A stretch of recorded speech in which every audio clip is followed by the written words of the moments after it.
Film is a medium that transports. All I have to do is pop myself in front of the TV to watch a movie, and I can just enjoy it, whatever place the film takes me to. Movies have always been an escape. It gives you a whole new world to be in. I have a rekindled love affair with movies.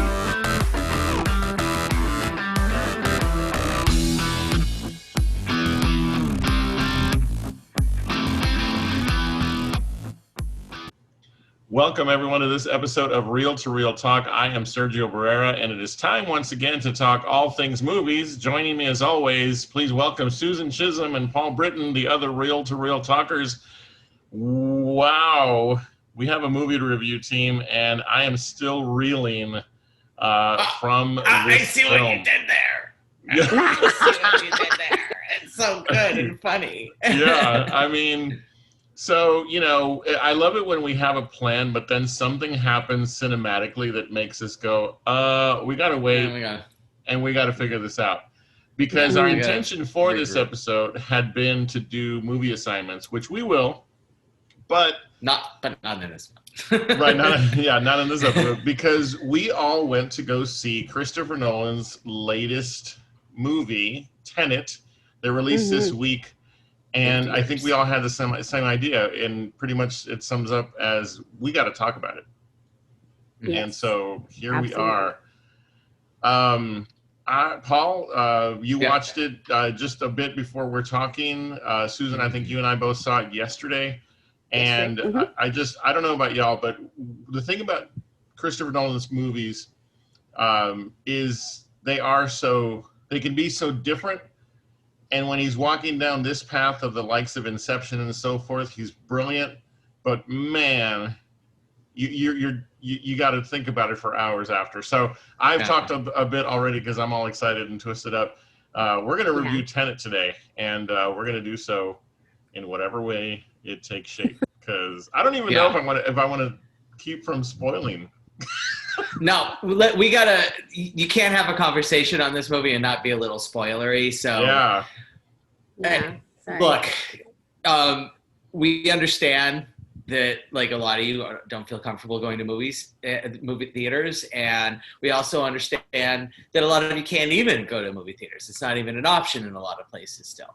Yeah. But we happen to live in places where the state governments decide, so we got to go see movies in a theater. So the advantage of having absentee governors is that you get to do stuff. And you know, I will say that to that point, Paul, I find it interesting. I was in a theater that normally sits around about 150 people, and they only sold seats for like 30. Yeah, and so, I mean, can it be done safely? You know, you have to check out in your own area, but I don't think I could have seen this movie on the small screen and come away with the impact. Susan, in your experience with watching this film, talk a little bit about your sort of reaction, just sort of right off the bat. How did you feel when it was done? It was one of those things where I sat there and kind of went, you do that a lot, though. Hey,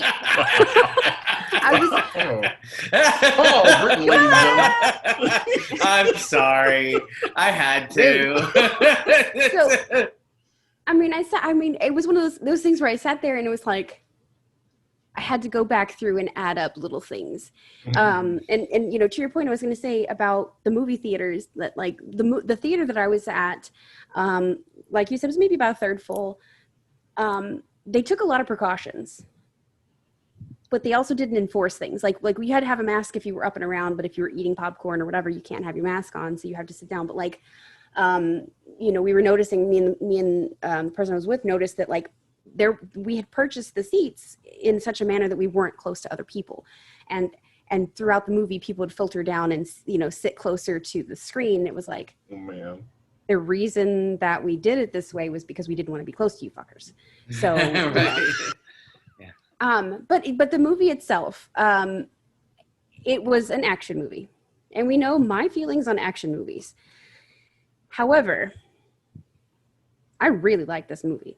I liked it a lot. Yeah. It had a lot of the story elements of it were really great. And a lot of times when I watch movies, I think I figured out what it is about action movies. Certain action movies make me really sick to my stomach because it's like, you know, whooshing around and all the other stuff. But like everything that went on, the camera was pretty steady. I didn't get sick to my stomach. Nolan doesn't do the hand camera. You know, I'm in the action, so here's your camera. No, he doesn't do that. Like he's a Denzian of Kubrick, who is steady cam. You know, let's just have the scene do the talking rather than the camera. So and that's something I really liked. That aspect I really liked, because it was like, even an action movie, I clenched my jaw, and I always come away with like a sore jaw. I had that, but it wasn't like, in addition to the sore jaw and headache that comes with that, I was also sick to my stomach. Right. But no, I loved it. I think, and the casting was great.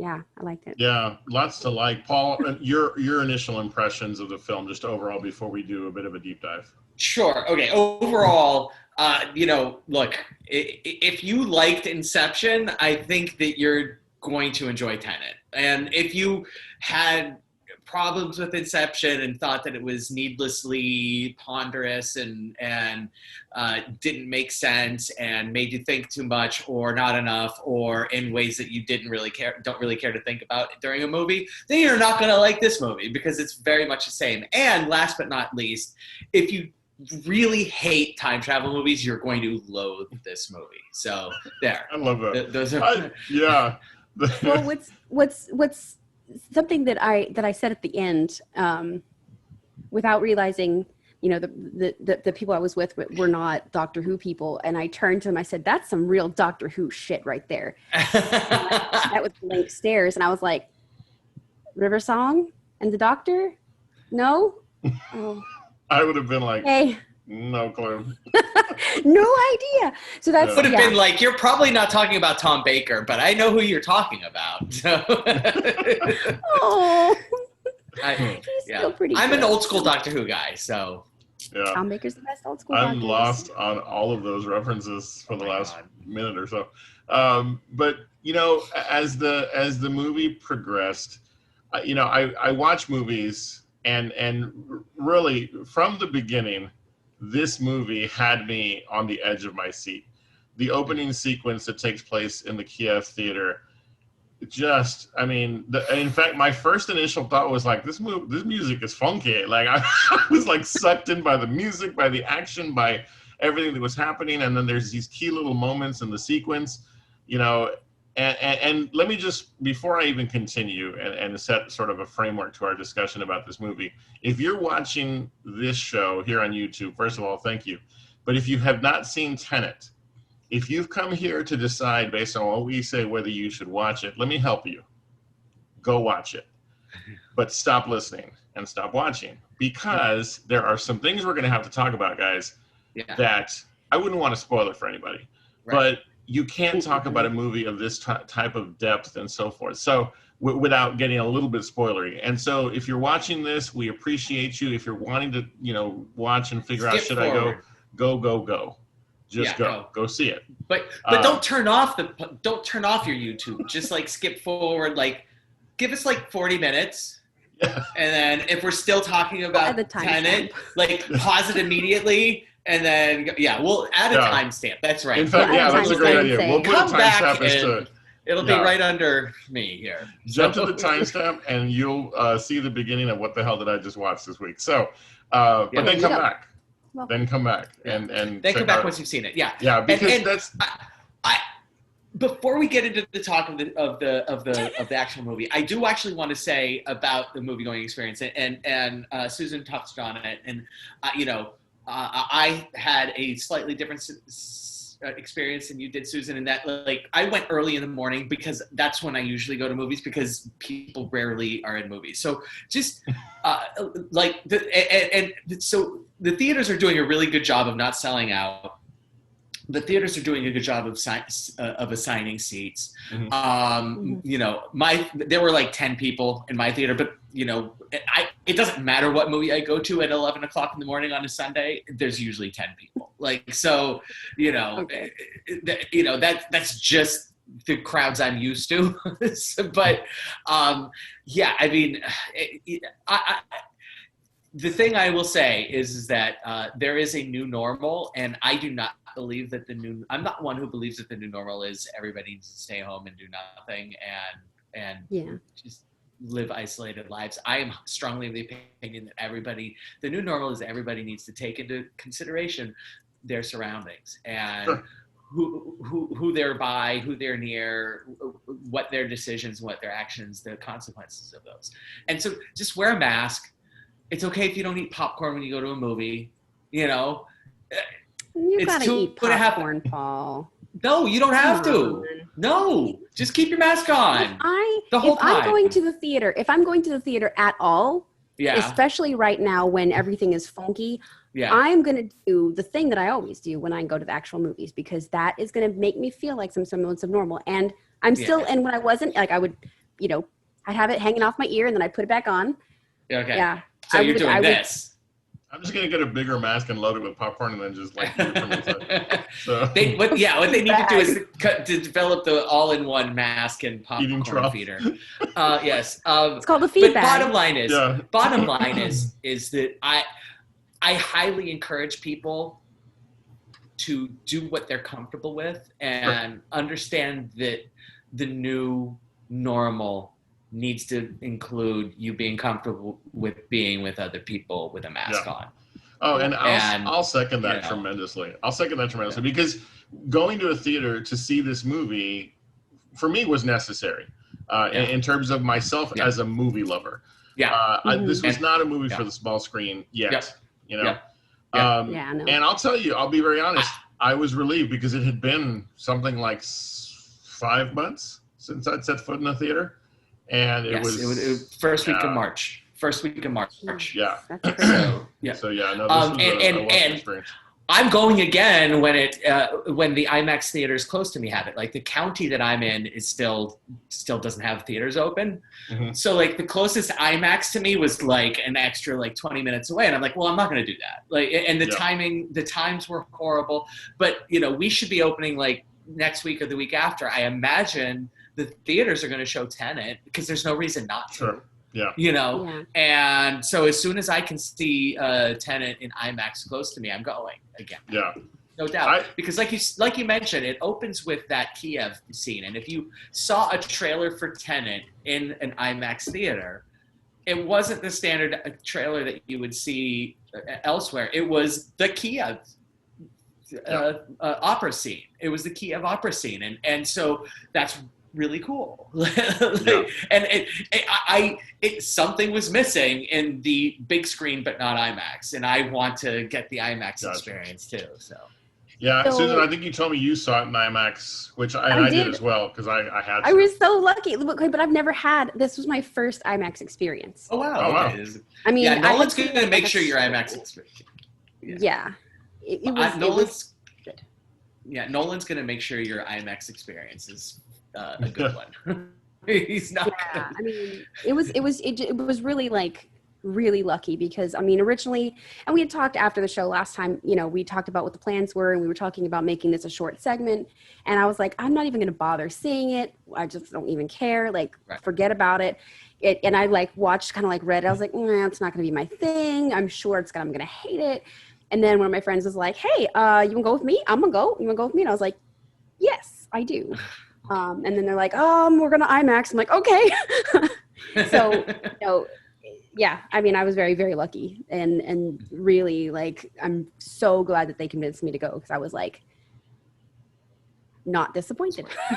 Excellent. Yeah. Excellent. For me, it was no choice. As soon as I saw, you know, it had to be on the big screen. Like I said, it had to be an IMAX once I realized it could, you know, it was going to be released in town. And here in San Antonio, there's only 2 theaters that have IMAX, I mean, from the beginning, you know, the framework I want to set for talking about this film, guys, is threefold. The first part is the storytelling. How did we feel about the overall story itself? What Nolan spent 10 years putting together, conceptually, and then I think I read 5 years in the writing. This is a project he's been with for a long time. So did the story work? Second of all, I definitely want to talk, of course, cast, because John David Washington, wow. Yeah. And then, of course, we'll also talk about cinematically, how did it work? So, what were our thoughts on what we visually saw? So, from a story concept, if you know Nolan's work and you watched Inception and other of his films, then and from the trailers, you knew this was going to be. I'm just going to say it because I don't often cuss on a show, but it was a mindfuck from the beginning, and of the best kind. And so. The story is, if somebody asked me, so what was it about? In fact, I was asked, and I was like, it's about time. And saying it was about time travel was way too simple, Yeah. I had trouble describing what the movie was about. I can tell you. I can tell you. It is a revenge flick. It's a revenge movie. The entire thing is a revenge movie, and macro and micro. And within that, it is a James Bond movie that is driven by revenge. And it's because so really, I probably should invert those two things, but since inversion really works for this movie. Like, it's okay that I went in the wrong order, but it's really a James Bond movie, but slightly different in that the bad guy in this is not like, there is the Spectre, but the Spectre is like our grandkids that are like, fuck you, and come and try to kill it. that's what it is. So it's a very broad concept. If we can, to sort of set the tone for story, and this is where, if you haven't watched it, we warned you. It's basically the future is not happy with how things went, and so they've developed a way in which they can just end it. And so the story of it is John David Washington and Robert Pattinson, coming together, not as themselves, obviously. The protagonist, he's tasked with what is at its most simple point to save the world, but it's not that simple. Yeah, it's a much more complex story. And so I know that I was actually very impressed with myself, that I was able to follow the story elements 100% all the way through. I couldn't explain a lot of it in my own words, but I can tell you that up in this little, noggin of mine, I got it from beginning to end, and I was happy that I was able to stay with it. Yeah. There were sequences, especially in the sort of climactic battle scene, that I was having to really work hard to figure out where we were, right?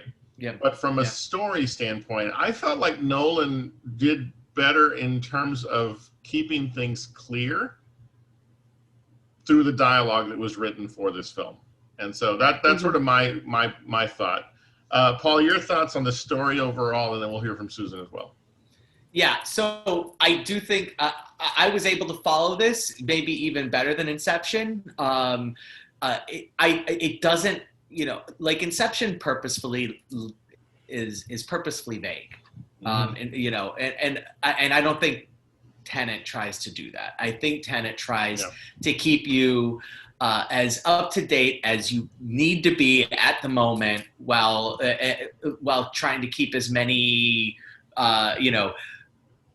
nuggets that become, oh yeah, that makes sense now, present. And I thought for the most part they worked. Now, any time travel movie is going to have something happen where it's like either didn't have to happen, overly complex, or just doesn't quite mesh with what they're trying to explain. It's like, well, what's going on?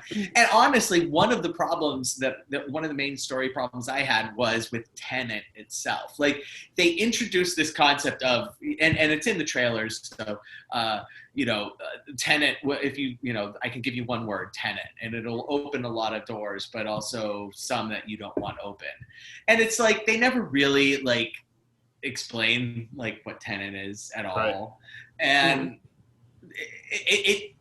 it's way too important to just kind of drop and be like, meh, so it's like,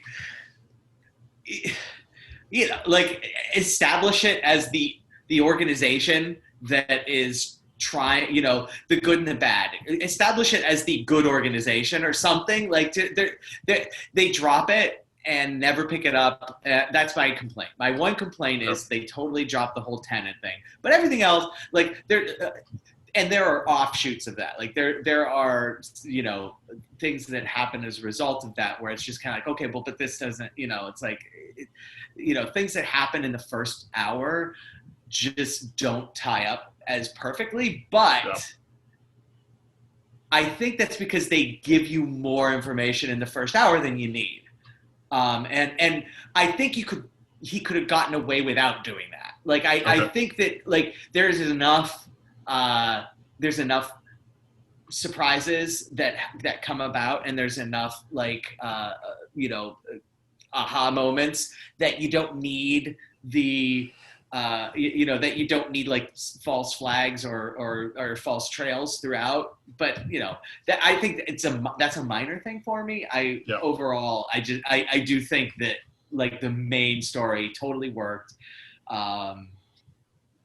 resolved. I was pleased. And with little confusion in terms of the resolution, or you wondering, Susan, from a story standpoint, how do you feel it played out for you, and what were some of the key things that you liked or didn't about the story part itself? So I didn't have as much trouble keeping up with the time or with what was going on as I thought I was going to at first. I was like, okay, cool. So a bunch of stuff's going to happen and I'm going to be like, huh, until the very end, which I wasn't. I was surprised. And so I was able to keep kind of following it. With how they told the story and the way that everything resolves at the end, I was thinking back. I mean, even during the movie, I was thinking about it, during little things that would happen, and they'd have these little details that would flash and you'd see it. And then later on something would happen. You'd be like, I saw that earlier. Now I know where that came from. And like, oh, I knew that I saw that little hint of that earlier. Usually I get lost because I tend to not be very vested in action movies, especially because I'm just kind of like, okay, here we go. It's going to be whatever. But like, I knew that we were probably going to talk about it. I also knew that the person, the group of people that I was with are also pretty passionate about movies. And I was like, okay, so I know that we're going to talk about it in the car on the way home, or on the way to dinner rather. It's like, okay, so I need to really pay attention. But it wasn't that hard to follow along for me, I guess. I was able to kind of like keep things in my head as we went along. And honestly, I wasn't, part of that was that, like, it was the perfect time of day. I wasn't too hungry. I wasn't too tired. Like, it was a good emotional, like, good spot. I was having a great day, and it was like cool. Yeah. So I was able to follow right along. You have to be able to focus on this movie. Yeah. And I didn't have any worry. I didn't have any, whatever. And so, the little elements that, like, the little surprises, the little things that they do that tie back in later on, or that are referenced in you're like, okay, you don't think anything of it until later on when it happens. You're like, oh, that thing just happened. I remember somebody talking about it. So yeah, the story was great. I thought. Yeah. I enjoyed it.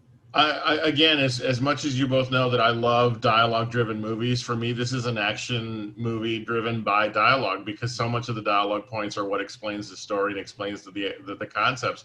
The conversations between the protagonist and Neil, played by Robert Pattinson, the conversations between the protagonist and arms dealer, the woman who was the arms dealer, Priya. Again, they're all story drivers, and I think that part of where Nolan has continued to improve his already great work from the past is he knows what's lost people in the past, and he used dialogue this time around to make sure that we all stayed with him, which for me was a treat, because I love sitting there and listening. Now, I will say that I'm one that uses subtitles here at home. And there were points where I was like, I wish I had subtitles going on right now, because I know I missed a little bit of dialogue, or I missed an exclamation of some sort, because it was so fast. So most of these sequences of this film moved at such a quick pace that even the dialogue, I was like, I want to go back and listen to that conversation again to make sure that I am right. But then I was like, okay, I was right. I was good. I'm still with the story. So very well written, I thought. And again, easy to follow. So I'm not one that can speak to Christopher Nolan's mind, but I think he has learned from the past, and because I imagine there are those, he has what I would consider a split fan base. That he's got the fans that are going to love his work, such as the Dark Knight series, and then he's got his fans that are going to be more so into Inception and Tenet movies of this type, and that doesn't include necessarily, they don't all cross, and so I did wonder, it had like a $20 million opening, and I did wonder, will Tenet suffer because of those who may not have liked Inception, right?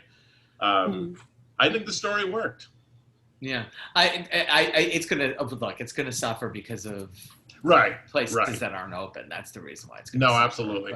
And that was just as I look for seats for this movie, they're not being sold, right? But my point was, I wondered if it would have done, in a normal scenario, would it have started slowly in terms of its box office? Because people were like, look, it's that stuff he does with Inception, and so therefore I'm not interested, because a lot of backlash on Inception came from the story. That's an interesting question that will linger forever and ever. But here's the interesting thing.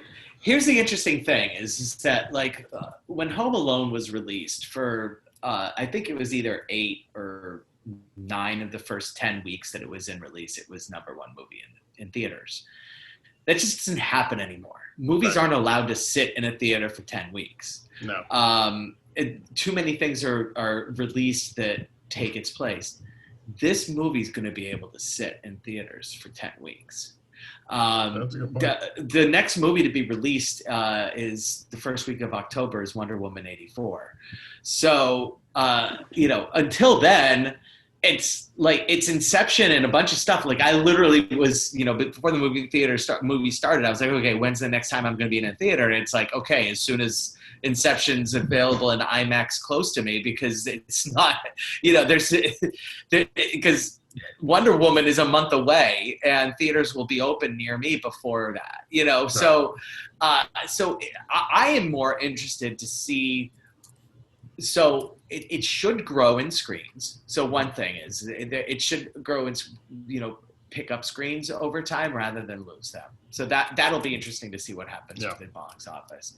And also, how does the word of mouth work for this? Because I don't know, like, on the Rotten Tomatoes, it had 74, 75, 76% from both critics and audiences. Is that good enough to make people, 3 weeks from now, when their theaters open up, say, yeah, let's go. I've been wanting to see this. And I don't know. I just don't know. New Mutants did 15 million last week as the first movie to be released, really the first big new movie to be released. I didn't find numbers on Tenet, but that was, a few hours ago, so they might be up by now, but, I imagine we won't know until Monday. Right. I imagine it'll probably I'm guessing 30, but that if it were opening in 3,000 screens, that would be a huge failure. Sure. But in our current environment, 30 million might be, that's pretty good, And then if it gets 4 weeks of 30 million, No, it still hasn't made its money back. Yeah, I think it's 146. Is it 200? Okay. Yeah, wasn't it? I thought it was. I thought I read 200, but I thought I read 146. But okay, still, that's cool. It's it's gonna be tough to make its money, just given the current environment, like you said, and so So the story definitely works, and I think that we all agree that it's worth. I mean, for me, it's worth watching again. I enjoyed it to that level. I'm going again. Yeah. Within the midst of the story, of course, are those who are playing these very, in some cases, very memorable characters. Kenneth Branagh, is Kenneth Branagh, and his turn as Sator is just chilling. He's not Kenneth Branagh. He's Kenneth Branagh with the Russian accent, which is a whole other level of Kenneth Branagh. If you're not familiar with Kenneth Branagh with Russian accent, you need to familiarize yourself because it is. Yeah, it's amazing. He did the Kenneth Branagh with a Russian accent in a Jack Ryan movie, and it was great. And that's right. to see it come back was that I had no idea he was in it because you don't see him in any of the trailers. Yeah. I didn't do a check for on IMDb what the cast would be beforehand, and it's a big reveal that Kenneth Branagh is the Russian bad guy, and it's I would internally was yeah, that's awesome. I'm so excited. Yeah, I mean the cast is fantastic. From John David Washington as the protagonist. Yeah. Robert Pattinson. And by the way, he's listed as the protagonist. Never given a name. Yeah. We're not just calling him the protagonist because he's the protagonist of the movie. That's the he character. is literally the protagonist of the movie. Yeah. The one of the things I came out of this film with, and Susan, you and I had this conversation, was I have been judging Robert Pattinson by all the movies of his that I've not seen. So, because I didn't watch Twilight, I can't really think of a lot of movies that I've gone to go see that I know are his. And so I came out of this experience going, I need to give Robert Pattinson, I think I told you this, Susan, I was like, I need to give him more opportunity to impress me. Yeah. Because I loved his character in this movie. Good. Yeah. And he was really good. He did a great, Yeah. And Susan, I think your thoughts on some of the cast members, because there's so many here. Even Michael Caine, a Nolan favorite. Yeah, I was like, hey, look at that guy. By the way, so old. This was the first time where I saw Michael Caine in a movie. Holy crap, he is really old. He looks old in this movie. So I think he's 130. Yeah. No, I'm kidding. Yeah. Well, he's only been in 4,000 movies, so. So in terms of the casting and stuff, you asked me. So for the first maybe third or fourth of the movie that we saw, the wife in Cat, I swore that was Sophie Turner, and I was like, but it's not. But it is. No, it's not. Yeah, there are features. Yeah, but also I couldn't get out of my head that it looked like she had been stretched out because she's very tall and very thin. She's so tall. I'm also. I mean, it's like me. I'm a squished one, so but with again, and you guys were talking about Kenneth Branagh. I'm not familiar with him at all.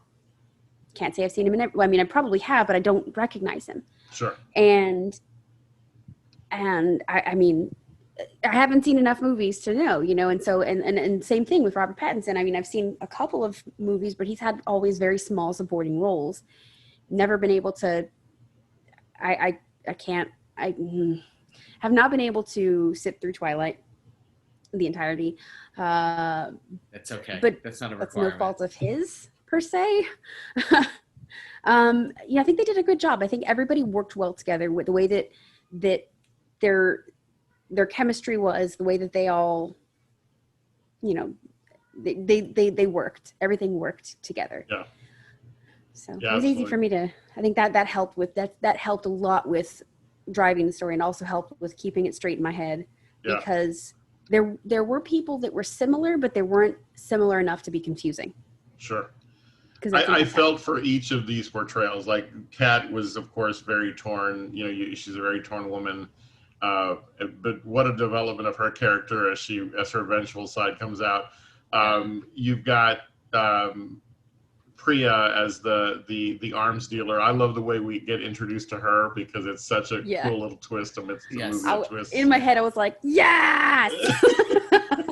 He's talking to the wrong person. And so Dimple Kapadia. Yeah, a shout out to Dimple Kapadia. She did an amazing job with that role. She chewed every scene she's in, absolutely chews it apart. It's so good. Mm-hmm. I even love how they did her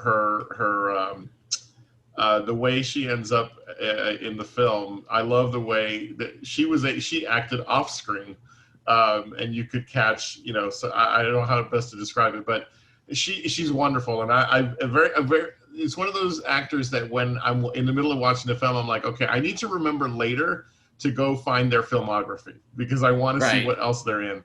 But I don't think enough can be said about John David Washington. My first experience with him was Black Klansman. Right. And when I saw that he was the lead in this film, I was very excited. I was already excited because I'm a big Nolan fan. But then I saw him cast as the lead, and I thought, okay, good. Another chance to see him work. And oh my goodness, his delivery of dialogue, his ability to be subtle but yet profound with how his presence is. This is a guy who we're going to be talking about in bigger and bigger things as time goes on because he is such a deep talent, and he's just getting started. I mean, Paul, your thoughts on his work? He's so cool. Like he really is. Just he exudes cool in this movie, and just is the subject of the best twists as the movie goes on. You know, once we start time hopping, look, he's the protagonist, so he's obviously going to get the best stuff, and he does so much with it. And even when you don't realize he's doing something with it, he's doing something with it, and it's awesome. But I do want to give a shout out to Elizabeth Debicki as Kat. I mean, honestly, Nolan didn't give her nearly enough to do because that's how good she is in this. She is so just, I mean, elegant and just deep and thought-provoking and just everything, like just a complete mystery throughout, and so good, so good. Like she could have been on screen the entire time, and I still have been like, I could have used more of her. She's so good, and she's 6'2", and as a guy who's 5'5", that makes me like, oh my god. So, like you said with like her delivery, her presence, everything that she did was great. Yeah. And there were parts of the movie that I was sitting there going, okay, they're gonna. Maybe it's just because I'm naive in terms of action movies. Maybe I'm just naive in terms of Christopher Nolan, not completely, but some. And I'm like sitting there watching the way that the protagonist was interacting with Kat, and I'm like, oh, they're gonna fuck this up by making it like into a love story thing. Oh, I had that fear too. I was like, it better not. It better not. But I mean, because she was so awesome, I was like, exactly. I was like, but because of how awesome she did, it would have been like, that would have been okay for her to have the and I mean, the ending that she had wasn't necessarily a not happy. It was happy, but if it had been different, it would have been all right. But well, I'm like happy. The rest of the film, happy with how it ended. Yeah, the rest of the film, it was levels, and that's, I can't think of a single Nolan film in which he does anything with love at all. Like, it's just not there. Even in the Batman films, it's like, oh yeah, they liked each other, and so but no, I mean, a great cast overall. I want to do a quick shout out to Hamish Patel as the fixer that sets up the airport heist. With he comes up with the solution for how to beat the system there. I saw him in Yesterday is the film I first was introduced to him, and when I saw Before him pop Inception, up in this even? movie. Say again?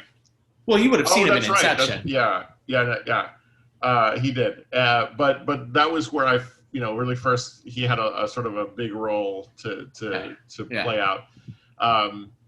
I just, when he appeared on screen, I was like, okay, cool. I just loved everybody I saw on screen as they made their appearance and were introduced. I mean, Michael Caine, I think, is on screen for less than 10 minutes, and he's 87, by the way, so I get what you're saying. Right. Oh man, such a treasure. But yeah, no, it's. I think we're all gushing about the cast, and as much as the story is moved by dialogue, these actors did a great job of moving the story themselves and their portrayals. So that brings us then, team, to the discussion of the cinematography, the action, all the things. I'll just start, and I'll make one statement before I turn it over and get reactions and thoughts from y'all. Right from the start, it's Nolan because of volume. The volume of the music, the volume of the sound. Some of the stuff I read today talks about one of the biggest critiques of this film, or criticisms, is that the sound is unbalanced in some places, and I do agree with that, because music really drowned out some dialogue. But I knew I was watching a Nolan film because of the way he uses music and of the way he uses loud sound, loud volume. And that's for me is just one of the elements that sort of made me slip into it. Like, yeah, this is a familiar place and I like where I'm at.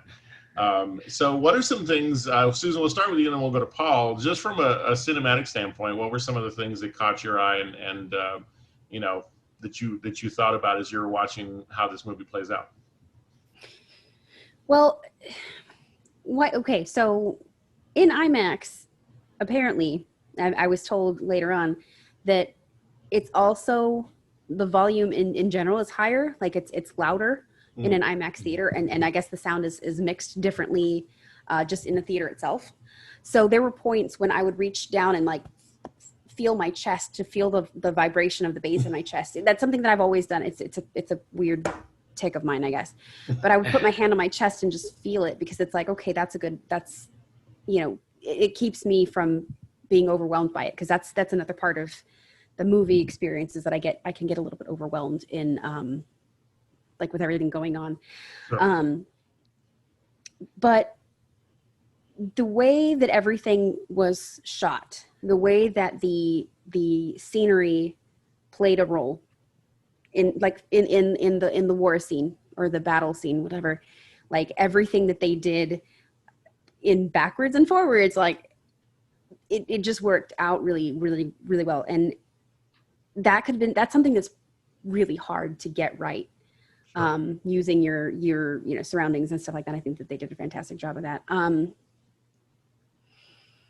mean, more than anything, I did notice that it was a little bit hard to understand sometimes. The people, some of the dialogue was a little bit covered up, but I think the music itself was great. And I was reading after, we all do I think we all do the same thing, where after we get out of a movie, we're like, let's research. That Christopher Nolan usually uses a certain composer for his music, and this movie he switched to a different composer for the music. It's not Hans Zimmer, it's something Ludwig something. Anyway, I was reading about it and like looking at some of the other stuff he did, and I was just like, wow, okay, cool. I don't really have any complaints or anything about it. I think that's kind of what I expected, because that's an action movie thing. Yeah. I did like the way that, like in the proving window, in all of them, when you were looking through it, there was almost like a bluish tinge when they were looking through to the other side. From present, or like going backwards, I don't remember exactly how it was. Like anytime you were looking into, looking into the inverted timeline, was always had a bluish tinge to it. So maybe, I don't know if that was intentional or just like we got lucky because the glass was that way, but it looked pretty cool. Yeah. I would think that there were probably distinct decisions that he made with color and the way in which things all played out. As someone who, again, a lover of Nolan's work, he challenges his viewer to take the ride. And, the action is what moved. The time the inverted time storyline, you were only going to understand that if you paid attention to how the action was playing out. Paul, some very unique things being done with the reversal of film, along with the progress of just the normal real-time scene playing out. Yeah. One of the first times that I've seen it play out in the same image and done so well. Yeah. I have to get your thoughts on that. It was really, yeah, the effects and the camera tricks and the stunts and what they did with the inversion of time, and therefore sort of the inversion of the direction of the film. It was really ingenious. It really made for a really delicious visual experience, like just so much fun, just eye candy to the max, and it really totally worked. I do want to mention about the sound really quick. I didn't have a sound problem in my theater. I understood there was one scene, one character, the character played by Dimple that was mentioned earlier, Priya. I had a really hard time understanding her in one scene.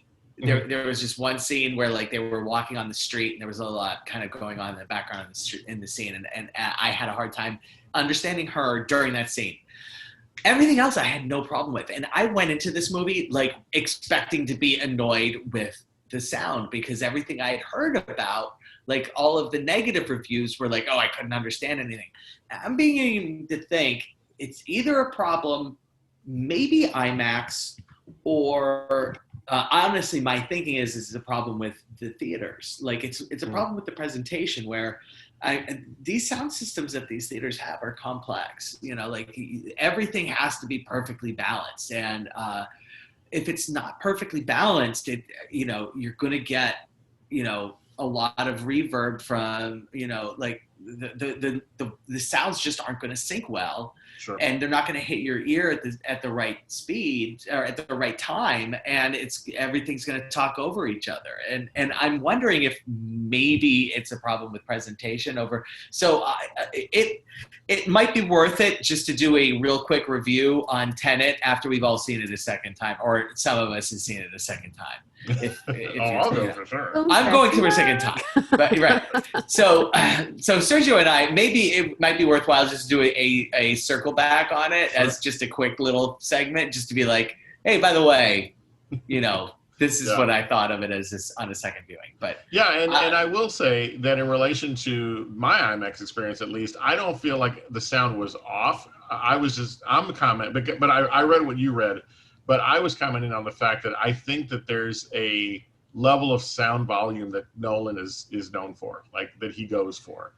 And I just didn't have a problem with it. Like I understood every word except for, again, one scene, one character. Yeah. And so, Yeah.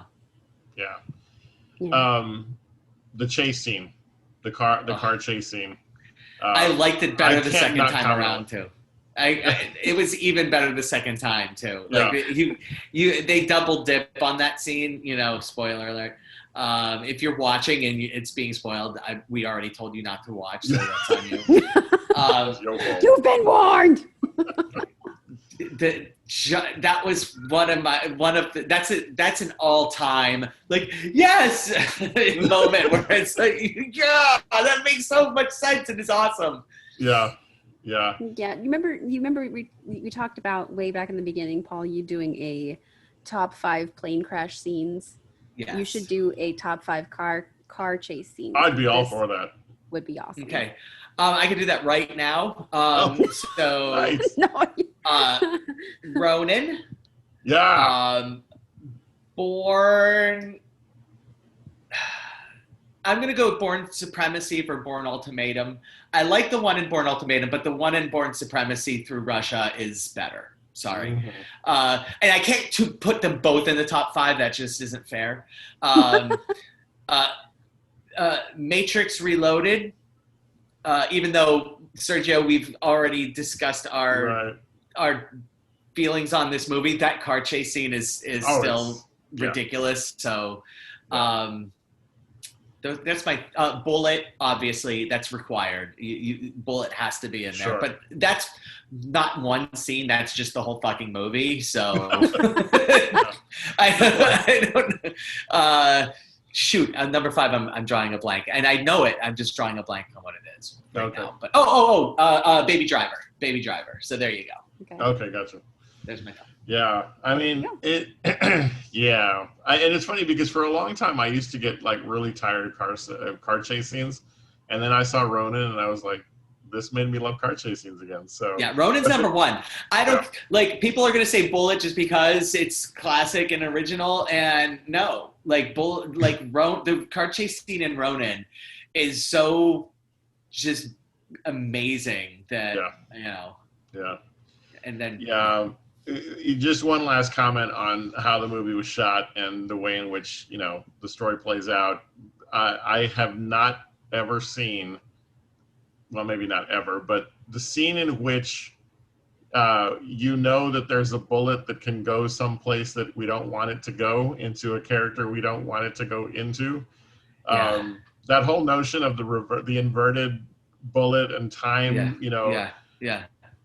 so suspenseful, so well done. And then when it, when things play out, you're just like, you're just taking on this ride from that point forward. And so, it's like they telegraph it, and they don't even bother being like, oh, by the way, we're telegraphing. It's like, here's a telegraph, and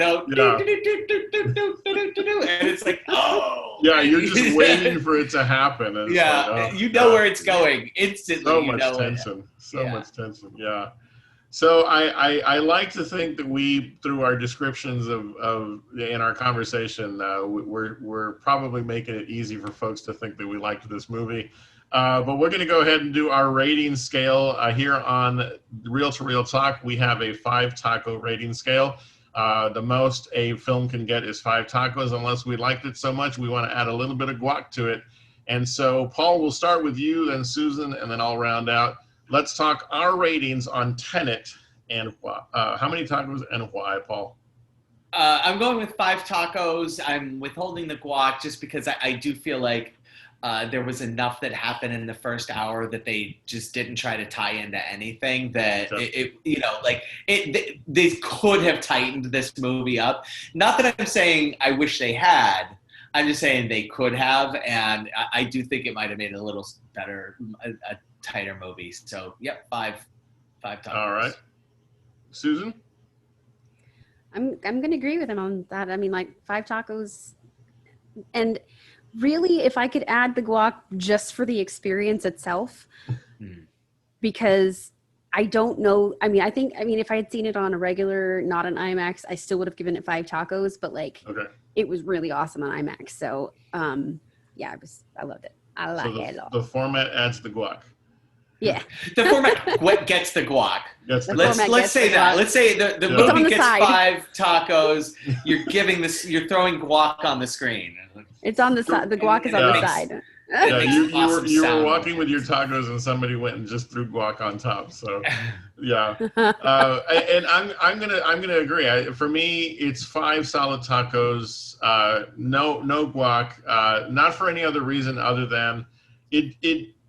I loved it, but I don't think there was ever a point where I was just like, oh my God, this is amazing. I was just like, yes, I love it. I was at the edge of my seat the entire time. It hit all the marks I wanted it to hit. I was able to stay with it.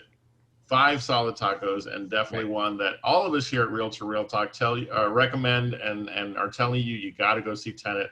Go to check the out what your local regulations are. Trust what the theaters are doing, because every experience. I checked a lot of theaters, guys, here in San Antonio, just out of curiosity. Yeah. And Santikos, Regal, and such. I think I'm just throwing Regal out, but the theater companies that I looked at are doing a good job of protecting their customers. And so I like what you said, Paul, earlier. It's not about staying holed up.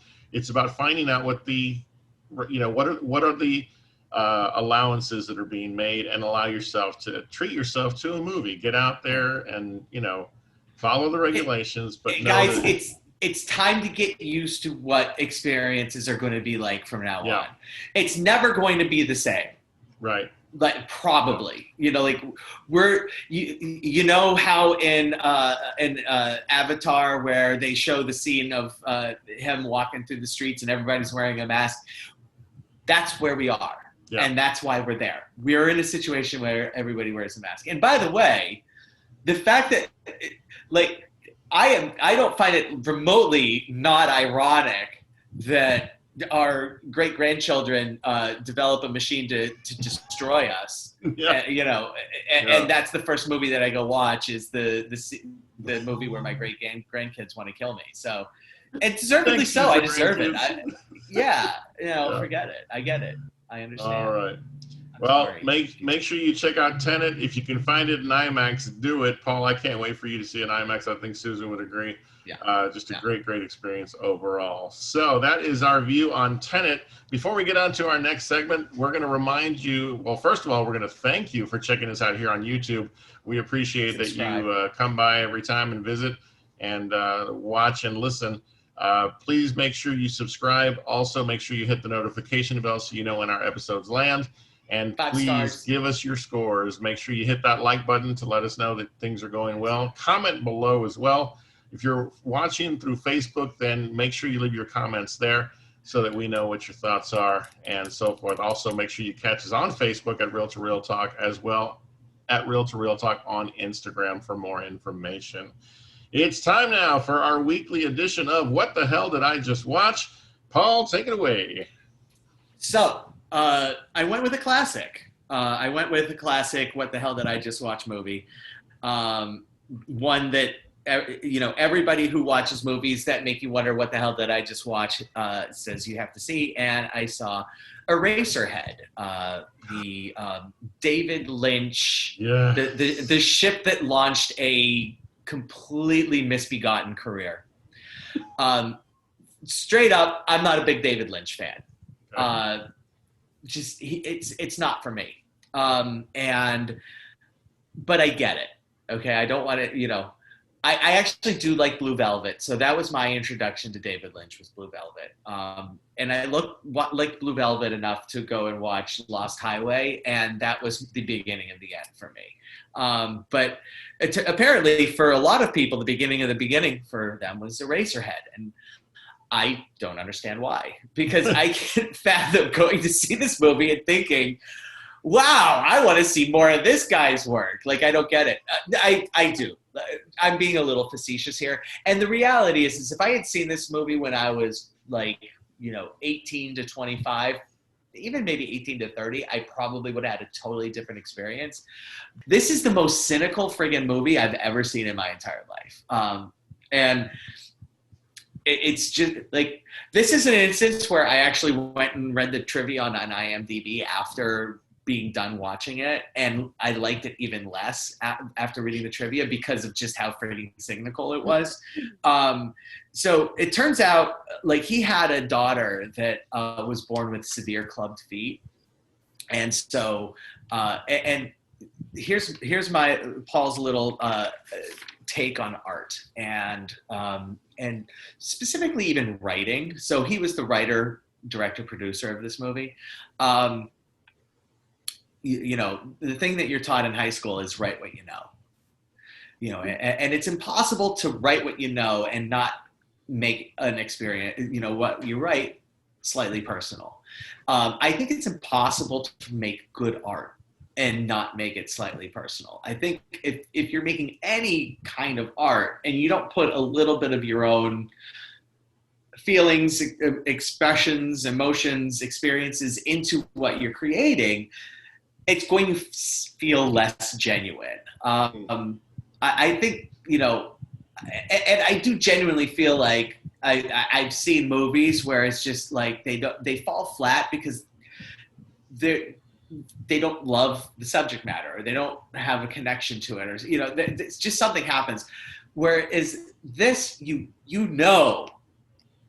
this is an experience.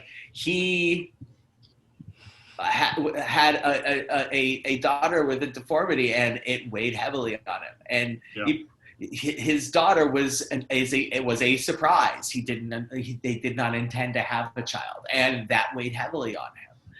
And the way he chose to express that is grotesque and inconceivable to me. But so I make notes. So I'm going to read my notes. So my first note on Eraserhead is that it's a 90-minute PSA on why you should never have premarital sex. Like, I mean, it's just literally, it's just like the main character. His name is Henry. Henry is, he has a girlfriend. The girlfriend's parents hate him, and hate him even more when they reveal that she had a baby. And she reveals that, well, they're not even sure if it's a baby, which leads us to, which leads us to our second observation, which is, if your child is a primordial alien Audrey 2 baby, and it gets sick, just let it die. Like, don't try to make it better. Like, if you're, follow up to that is, if your child is a primordial alien Audrey 2 baby, stupid fan, don't open the swaddling blanket that it's wrapped up in to find out what's hidden underneath, because you're not going to like it. Like, it's going to be creepy and gross, and you should kind of know that. Like, just keep it swaddled up and just let the primordial alien Audrey 2 baby be, Another safety tip: never give presents to the creepy lady that lives in your furnace, no matter how sweet the song that she sings for you is. Like, it could be the sweetest song directed directly at you, and if she's living in your furnace and she's creepy, just let her step on the little tadpole creatures that she's stepping on. Don't give her a present because of that, because no good can come of giving creepy furnace ladies presents. Okay. And my last tip is, when you have a nightmare that a penis appendage pops out of your head, pops your head off. Okay, so like the penis appendage pops out of your neck and pops your head off, and your primordial alien Audrey 2 baby's head replaces your own head, and then your old head is then used to make erasers on pencils, then that next day when you wake up, you should just take a personal health day. Don't try to go about your day, because that's going to be a bad day. You are killing me. Bad things are going to happen to you in that day. So that's it. That's my what the hell did I just watch? Eraserhead. Shame on you, David Lynch. I did not think that I could not want to see your movies any more than I already did, but I've seen Eraserhead now, and I have a kid who was born, who's had 7-8 surgeries now, and I not only dislike your movies, I kind of dislike you personally now. So there you go. Congratulations. Yeah. Man, the hell did I just listen to? Yeah. Honestly, I should have read the trivia on this first. I didn't, I had no idea what I was getting myself into, and I really took this movie personally. So yeah, okay. No, I'm just really curious. What drove you to make this choice, just real quick? Well, because I wanted to do a classic. I really wanted to do a classic. Everybody acknowledge, it has a huge following. People love this. There are people that love this movie. Yeah. And again, had I seen it at a different point in my life, younger, more cynical, I probably would have had different feelings about it. I probably would have, appreciated it on some level. It's a stream of consciousness movie. It doesn't really have a narrative. It's a non-narrative movie. I don't have a problem with non-narrative movies. I have a problem with non-narrative movies if they're going to be this fucking cynical and not present anything good. Gotcha. And I don't need happy endings either. I just need some presentation of good in my movie. Something. There's got to be something for me to latch onto that I can appreciate and like. And this movie is completely void of that. And it does not make for a pleasant viewing experience. Yeah.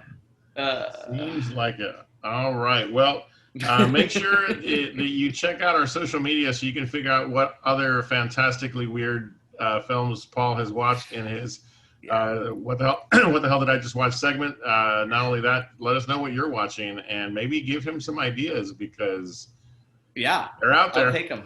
They're out there. Yep. Absolutely. Yep. So, all right, Paul. Well, thank you once again for this week's edition. HBO Plus, if you want to catch it. Gotcha. Eraserhead is available on HBO Plus. So, and honestly, like I don't want to discourage people from watching it because it is a very important movie for this kind of thing. It's just, wasn't my kind of thing. Well, and I think that's the essence of the segment is like if it doesn't work for you, it might work for someone else. So we wouldn't be talking about it if we didn't want them to try it out. Especially if you want to see the primordial alien Audrey 2 baby. Like indeed. So the end. All right. So we're going to take a moment now to turn it over to our friend Susan. Susan, you finally saw, and I'm going to cheat and say that I know what you saw, and I'm excited. So I'm going to turn it over to you. Susan finally saw, what do you got for us? I finally saw Waterworld. No, I'm just kidding. Moneyball. Moneyball. Okay. Paul's like, not again. No, For a quick second, I was like, oh. You were not. You were like, yes. I watched Moneyball, available on Prime Video for rent or buy. I think it's like $2.99 to rent it, or just buy it for $12. So this one is 2011 Brad Pitt, Jonah Hill movie about baseball. Not even. I mean, that honestly, not even. No. It wasn't. It had some baseball type stuff going on. It was set in baseball. It was set in baseball. So I'm not usually a person who likes sport movies. I'm also not usually a person that likes very what am I thinking of here? Dialogue driven movies. You're not Sergio. You're not Sergio. Sorry. This is true.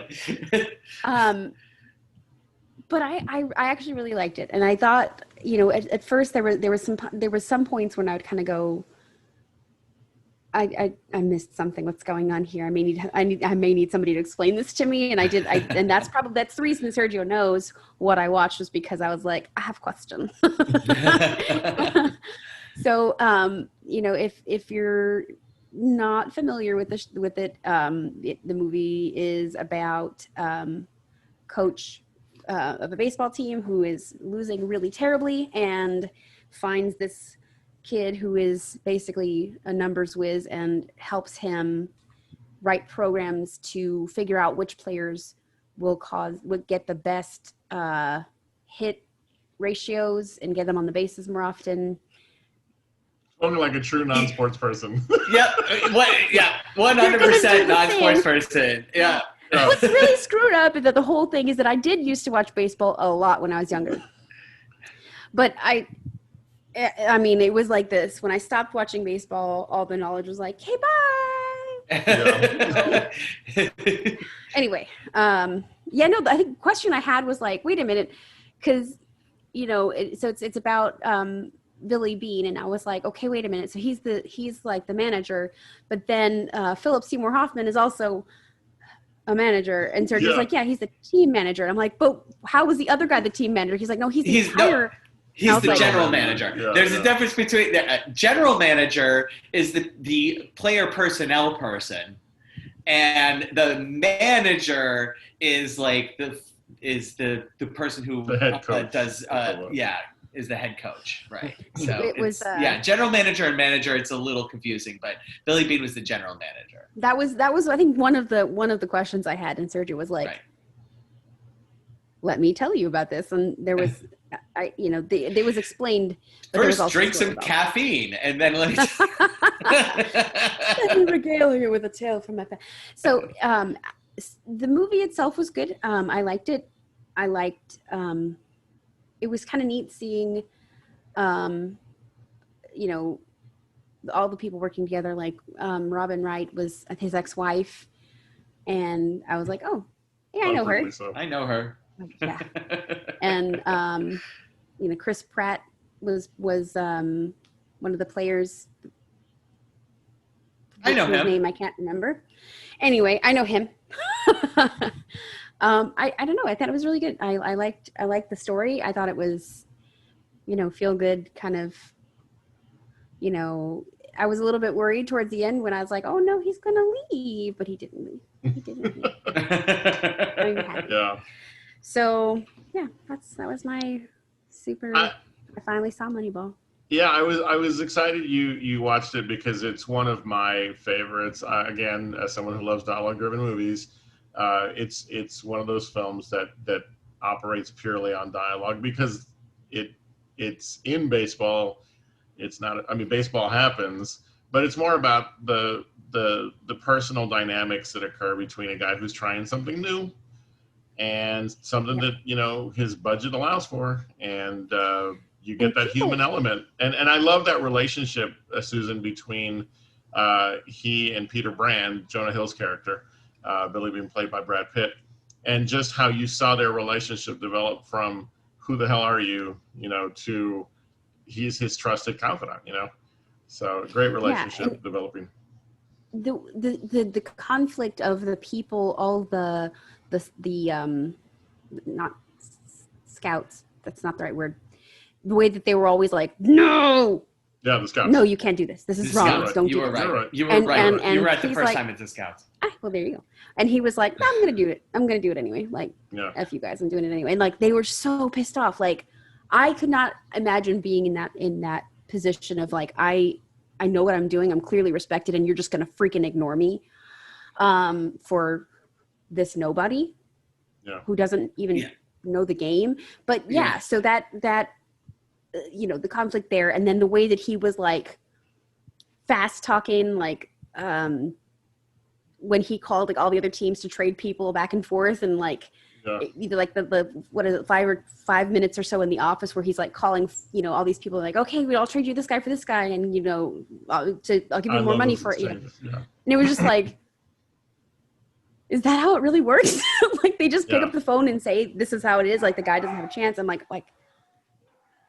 I don't think that's how it actually works, by the way. I mean, I'm sure that it has some I'm sure that it has some basis in reality. Yes. Otherwise they would have done it. But like, for me, that was kind of it was like, he's totally like con artist, fast talking. Like, that's pretty cool. Right. So. Yeah, it's a truncated version of the reality of baseball negotiations, and it's to show the contrast of him as a GM in the early, you know, when he gets turned down by the Cleveland Indians for what he's asking for. He's wasted a whole trip, except he hires Peter Brand, and then when things are working, how smoothly he's now in charge. And so it's a fantastic. I'm really glad you liked it. I'm just glad you enjoyed it, because it's not for everyone. It's not everybody's cup of tea, but I think movie nerds love this movie so much. Yeah. I can tell you, movie nerds love this movie. This movie and The Social Network are the two favorite movies for movie nerds, and it drives me nuts because like each time I saw each one, I was like, okay, this was nice. I don't really see a need to ever watch them again, but there are people that just love those two movies, and it's like, I don't get it. Like, it's like, all right, that's great. I'm glad that you enjoyed it, but like to say that these movies are like, they genuinely think that those two movies were the best two movies of the decade, and it's like, I don't see it. Like, I mean, they're good for what they are, but I just I won't say best movies of the decade either one, but I do disagree, because I love those movies and I can watch them over and over. In fact, Susan, I think you should watch The Social Network because it's fantastic. And so that brings us to the close of another. We just may have to. So that brings us to the close of another Susan Finally Saw. Susan, thank you so much for bringing that to us, and I look forward, as everyone I'm sure does, to whatever you have for us next. All right, well, beginning on this episode, I'm going to introduce a segment called Real Time Rewind, which is simply going to be, it's going to be a guilty pleasure of mine, where I'm going to simply just remind people of movies that are out there that I like to revisit and I want to encourage people to see. And the one I'm going to start with this episode, 1997, David Fincher, The Game. One of my absolute favorite films, Michael Douglas, Sean Penn, and a host of other folks. It has come up in a previous episode as we were talking. I forget what the topic was, but I just want to remind people this movie is out there. You can find The Game on streaming. It is a twist and turn a minute and so much fun. I won't even go into details about it. I'll just simply say that for me, it's a strong 4 tacos plus guac experience that I encourage you to have. So make sure you find it, check it out. It's called The Game.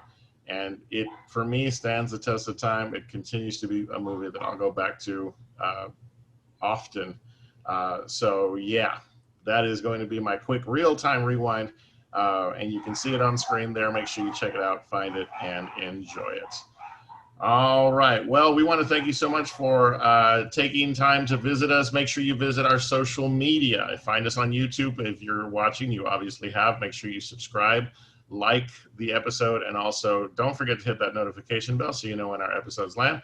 Also, check us out on Facebook and Instagram so that you can know what all we're talking about, posting, and so forth. All right, it's time now for real quick reviews. I'm going to turn it over to Paul.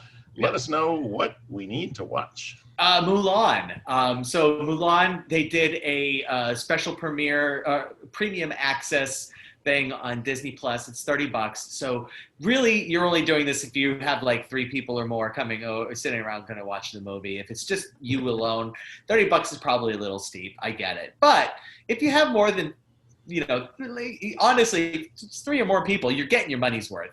As soon as you hit that 3rd person, it's like, and then from then on, it's gravy train.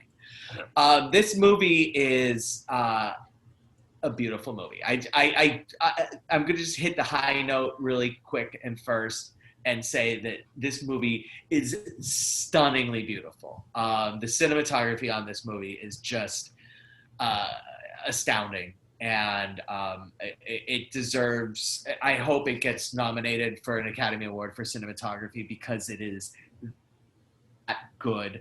I also want to mention the lead actress who plays Mulan, Yafei Liu. She's fantastic. She has so much charisma. She just reeks of charisma and is fantastic. And I loved her as Mulan so much. She just did a great job. This is not your kids' Mulan, I'll just go ahead and say, or if you're, actually grew up at the time when Mulan was released and saw it in theaters and loved it, much like I did. This is not your Mulan. This is a different version. And for me, it totally worked. I really, really liked it. Don't expect songs. They're not going to be there. But do expect a beautiful movie that I thought is totally worth seeing for tacos. All right. I didn't think you were done that quick. So yeah. All right. So well worth seeing. Yeah, I'm still torn by that whole $30, man. But I guess, like you said, you described a circumstance under which it would make sense. And so, yeah. So I remember from the trailer thinking it was gorgeous. Yeah, I hope people spend the money. Honestly, I do. Because look, movies are hurting right now. It is the reality. Look, and I know we're all hurting. Like, no doubt, we are all hurting. But, there are so many people that go into making a movie. That's why, Endgame has a 17-minute end credits, It's just, it just takes so many people to make a movie. And, we need to support them. Yeah, as much as everybody needs to be supported these days. So I encourage you to check it out. It's beautiful. All right. Well, I definitely plan to. They have announced that it will release just on the streaming service Disney Plus in December. Right. But I don't know that I can wait that long. I've got to see this film. I've got to figure out what it's all about. So I'm excited. Have you seen the animated one? I have. I'm curious. I have. Okay, cool. Yeah, and I enjoyed it. I was actually surprised. I did. So there you go. All right, make sure you check out Mulan on Disney Plus. It is out now. And make sure you check out all the films that we talked about today on this episode. Go see Tenet. Susan, Paul, it's been another fantastic episode. Thank you so much for all you always do. It's been fun. Yeah, thank you, Sergio. All right. Fantastic. All right, don't forget, make sure you hit like, subscribe, make sure you get that notification bell, check out our social media and all that fun stuff. And don't forget, more importantly than all of that, you're awesome, you're amazing, and the world's a better place because you are in it. We'll see you next time on Real to Real Talk.